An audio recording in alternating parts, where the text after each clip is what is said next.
Disruptive thinking takes centre stage on this week's Mags on Media as we take a close look at what promises to be a new dawn for advertising through what is termed built-in media opportunities.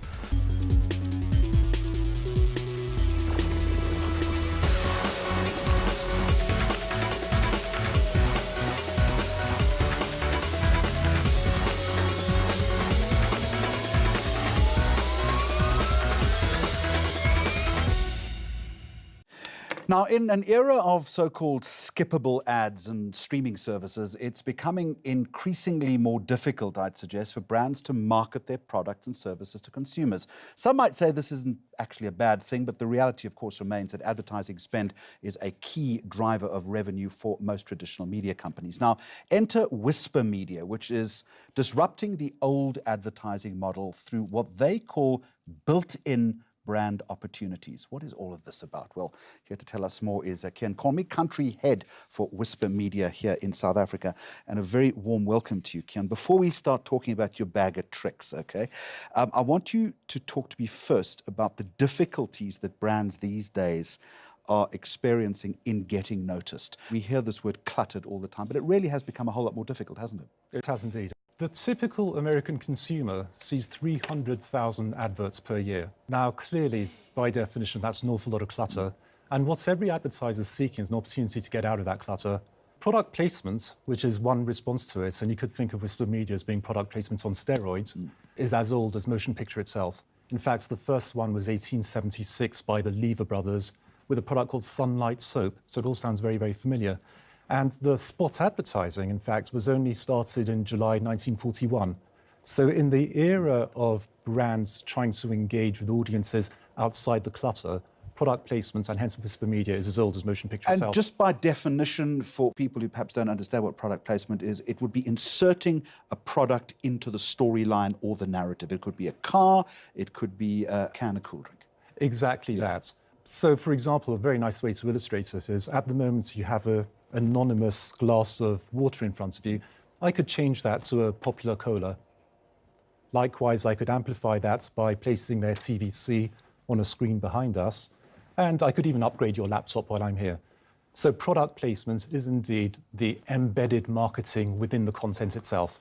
Now, this might sound like a silly question, but why would I not just put the ordinary product there instead of you tampering around with all the technology that you have? Great question. And the reason one wouldn't do that is because the long lead times, because the script writer is typically involved in designing the script, the storyline, and the props about 6 months ahead of airing. However, that's not the way in which media is traded, particularly when it comes to television advertising. So I've written the script at some point, but the sales force that is trying to sell that program at the very last minute might sell this beverage that you've changed for me or the laptop, and you've got to do it quickly. Exactly that. And you can't refilm it, of course, can you?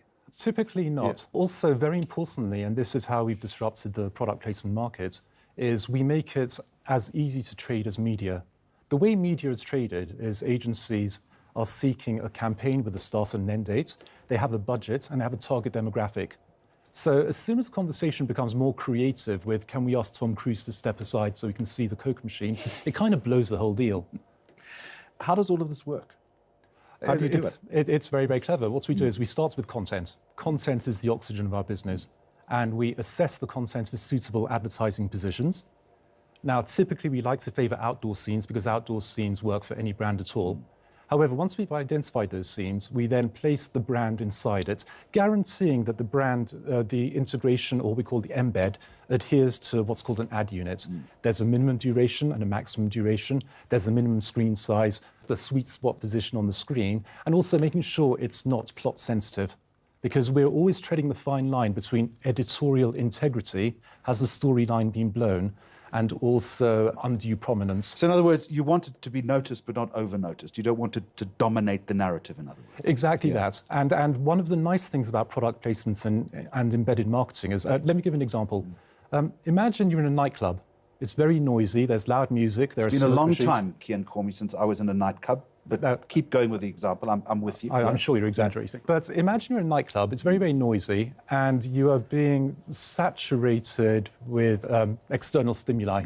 So there's noise, there's music, there's smoke machines, there are waiters tapping on the shoulder, there are couples dancing and whatever. Now, the human brain, I'm by no means a neuroscientist, but I hope this resonates with yourself. The human brain is very, very good at tuning in. So, for example, when you see a friend across the hall, you have the ability to switch off all the external stimuli and to literally lip read them saying, I'm leaving in 10 minutes, do you want to come with me?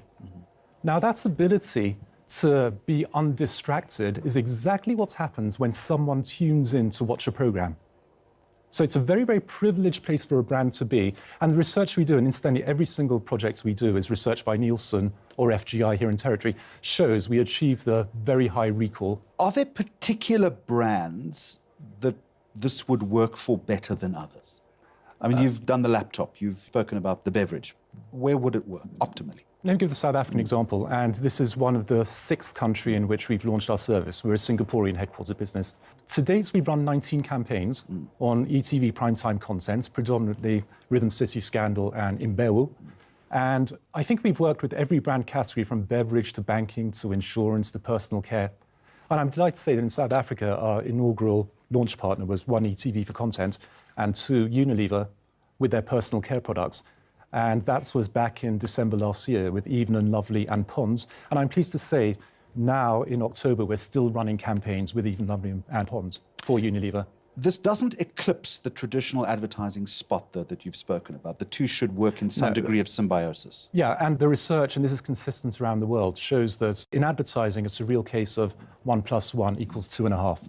You most definitely want to be part of the messaging where for 30 seconds you run the narrative, you dictate what's being said, but then to get yourself out of the clutter and achieve a higher brand recall by having the embedded advertising. Is this expensive? No. As I said, the secret to us disrupting the product placement and embedded advertising market is making it tradable as media. We calibrate our price against a rate card. So if, for example, it costs 100,000 rands to have a 30-second spot around a program, it would cost normally a 50% premium, 150,000 rand to get 30 seconds total exposure inside the same program. Now, that's not 30 continuous seconds because audiences very quickly develop a brand fatigue. So it could be 3 seconds of outdoor signage, 5 seconds of a TVC, 6 seconds of a prop. But when we pass the 30-second mark, it's 1 ad unit, and that's what makes it tradable as normal media and indeed reportable as part of your CPRP reach, a cost per rating point, which is how the industry measures itself. It obviously works well. It's finding a great deal of resonance within the market. But does product placement necessarily mean better brand recall? I mean, are you able to absolutely guarantee that? Yes. As I said, in every project we run a post-campaign analysis using Nielsen or FGI. And there are a number of questions we ask. The first one is efficiency. And efficiency is very important because once you're inside a program, you naturally get the program rating, not the break rating, plus the rerun, the omnibus edition, the digital playouts, the catch-up service. It goes on and on. And it lives forever. And second to that, we always measure the effectiveness. And the key parameters we measure are spontaneous brand recall. And compared to a control group of spot only, we're typically 150% higher. We measure ad likability, propensity to purchase or learn more about the product. And also, a very important question is, do you feel DBI worked for this particular brand? Those are the canned questions we always ask. I'm not expecting you to disclose the proprietary technology around it, which I'm assuming is fairly awesome. But for instance, if I pick up this glass of whatever you've changed it to, as I'm drinking this, are you able to change it in my hand? Yes, most definitely. However, there comes a point where we've gone from advertising to VFX. Yes. Now, I'm in the business of VFX serving is what? Visual effects. Yeah. So in video, anything can be done. In 1978, we saw Star Wars, and it looked pretty bloody realistic to me. I was scared. I thought those spaceships were real. So anything can be done in video. However, we're in the business of serving pre-existing advertising imagery en masse through popular content. And the money shot often isn't you drinking it, although the implied endorsement would be so powerful in the case of this video. It would be the signage saying that this car has the most powerful turbo diesel in the market. It's the message, it's the advertising payload we want to convey, as well as just the advertiser brand. So, Kian, just let me have a sip of this. And where you fail spectacularly, sir, this is still a glass of water. I thought miraculously you were going to change this into a fine gin and tonic for me. You didn't do it. I think the last person did it was called Jesus Christ. Thank you very much for joining us, Kian Comey. Thank you, Jeremy. Not sure if it was gin and tonic, though. Kian Comey, country manager for Whisper Media here in South Africa.